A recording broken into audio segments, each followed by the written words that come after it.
не жасап жатсыз? Кел балам, отыруға. Бесік жасап жатырмын балам. Бұл қазақтың ежелден келе жатқан аналарымыз бүкіл баланы осы бесікке бөліп тербеткен. Бұл бесіктің құрылымы өте ерекше болған.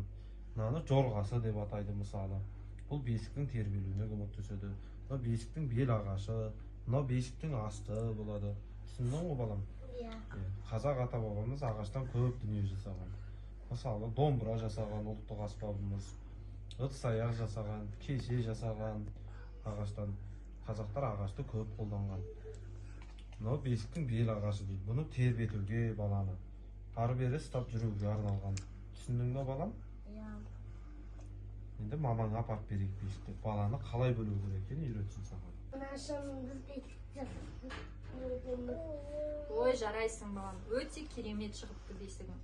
Енді мен саған осы бесікке баланы қалай бөлу керектігін көрсетейін, жақсы ма?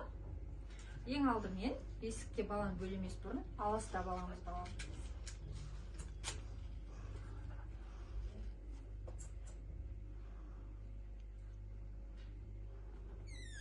Осылай аластаған соң көрпесін төсейміз. Баланың асты жұмсақ болу керек. Одан кейін баланы жатқызамыз.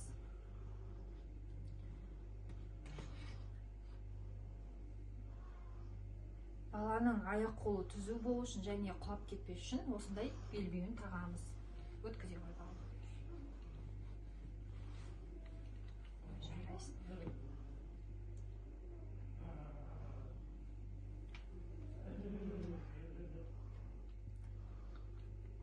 Келесі бұл жапқыш балам.